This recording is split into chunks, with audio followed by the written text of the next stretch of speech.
نبی علیہ السلام کو ہم اپنے ذہن میں جس طریقے سے ہم دیکھتے ہیں نا، یار یہ اسکالر بڑا عاجز قسم کا اسکالر ہے، اور we like that about that scholar, اس میں ایروگینس نہیں ہے، so on, okay I get it.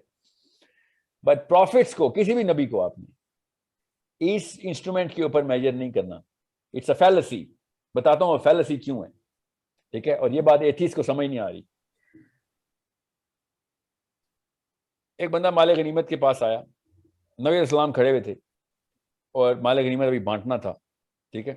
اور نبی علیہ السلام سے آگے کہتا ہے کہ یا رسول اللہ، مسلمان مجاہد، بس ذہنی طور پہ آؤٹ تھا. کہتا ہے یا رسول اللہ انصاف سے بانٹیے گا. نبی علیہ السلام نے اس کی طرف دیکھا اور کہا میرے سے زیادہ انصاف سے کوئی بانٹ سکتا ہے؟ ٹھیک ہے، غور سے سمجھیں اس بات کو. Now, is it a statement of humility? There is absolutely no need of humility here. There is a need of authority here. Okay? یہاں پہ authority دکھانی imperative ہونا bare minimum requirement ہے کس کی؟ قیامت والے دن جو صبح کے ٹائم بچہ پیدا ہوگا نا، اس کی بھی ہدایت کے لیے ہمیں وہ authority چاہیے. اوکے، وہ imperativeness چاہیے یہاں پہ، assertiveness چاہیے یہاں پہ. Agreed. اوکے، غور سے سمجھیں. assertiveness is also a demand, by the way. یہ بھی innate demand ہے ہماری. authority کے اندر assertiveness نہیں ہوگی تو authority نہیں ہوگی. اب رہی بات امام احمد بن حنبل پہ آئیں ذرا. میں آپ کو پروفیٹ صلی اللہ علیہ وسلم کی ایگزامپل دے رہا ہوں تاکہ آپ کو پتہ چلے پروفٹ ہوڈ کیا ہوتا ہے. امام احمد بن حنبل کو جب اسکالرز نے کہا نا جیل میں کہ یار سائن کر دو بادشاہ سلامت کے فتوے پہ، نہیں تو گردن مار دی جائے گی، اور مار بھی دی، 7 بندے مار بھی دیے بادشاہ نے.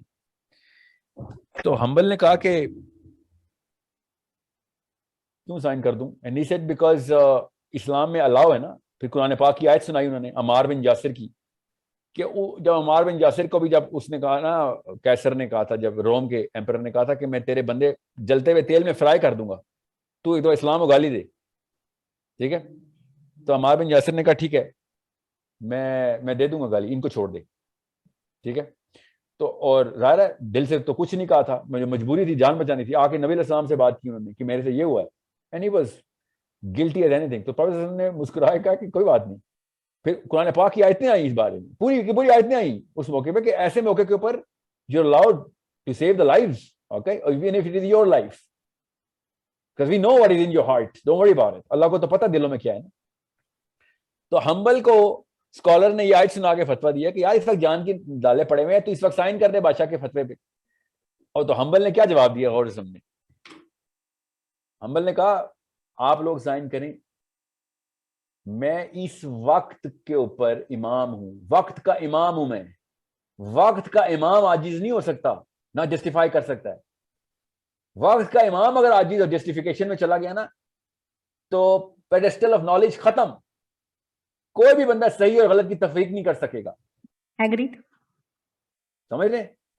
سو وقت کے امام کو قربان ہونا پڑے گا حق کے لیے. یاد رکھیے گا حسین علیہ السلام سے کیا بات کی تھی لوگوں نے کہ اس وقت اور کوئی چارہ نہیں ہے. تو حسین علیہ السلام نے کیا کہا تھا کہ میرے اوپر تمہارے اوپر الگ الگ ٹیسٹ ہیں، تمہیں کوئی وہ نہیں ہے، پکڑ نہیں ہے، تم جا سکتے ہو، میں چراغ بجھاتا ہوں، نکل جاؤ، بھاگ جاؤ ادھر سے، کوئی نہیں پوچھے گا تم سے. میرے اوپر میٹرکس ہی کوئی اور ہے، میں جو کروں گا اسلام ہے. Correct. اور سمجھے اس بات کو. اب آپ کو اب پتہ چلے گا، میں نے یہ 2 نان پروفٹس کی ایگزامپل دی آپ کو. یہ دونوں نبی نہیں ہیں، ٹھیک ہے؟ ڈگری میں تو بہت فرق ہے. امام حنبل اور حسین علیہ السلام کو تو نہیں میں کمپیئر کر سکتا نا. حسین علیہ السلام از the peak of the peak، ٹھیک ہے؟ مگر پروفٹ صلی اللہ علیہ وسلم کو تو مطلب ہم کمپیئر. آپ پروفٹ صلی اللہ علیہ وسلم کے درجے کو سمجھیں کہ ہم کبھی بھی اس لیول پہ ایمپتھائز مت کریں. اس لیے جب حضرت عائشہ کی بات آتی ہے نا تو میں ہی کہتا ہوں میرا نبی 100 شادیاں کرے، 2 دن کی ہوتی ہیں عائشہ شادی ہوتی، تو پھر مجھے کیا، میرے نبی نے کی شادی. یہ کوئی نہیں دیکھ رہا کہ اس لیول کے اوپر آپ نے کریٹیکل ایویلیویشن تب تک نہیں کرنی جب تک آپ اتھارٹی کو کمپرومائز نہیں کرے. جب آپ نے اتھارٹی کمپرومائز کرنی شروع کر دی تو آپ نے تو نبی کو نبی کے پروفیٹ سے ہٹا دیے. ٹھیک ہے؟ آپ کو اس کی مثال قرآن پاک میں ہے کہ اللہ تعالیٰ نے حضرت زینب کا نکاح قرآن پاک میں کر دیا کہ زینب تیری بیوی ہے. دنیا میں کا نکاح پڑھانا اور کسی کا ہو سکتا ہے. اللہ کے نبی صلی اللہ علیہ وسلم کو میٹرکس اللہ نے خود توڑ کے دی، 11 شادیاں کروائیں. بالکل صحیح. So don't empathize with the prophet based on a regular human notion. کیونکہ وہ وقت کے امام نہیں ہے، وہ تمام وقتوں کے امام ہیں. You need to understand. Right.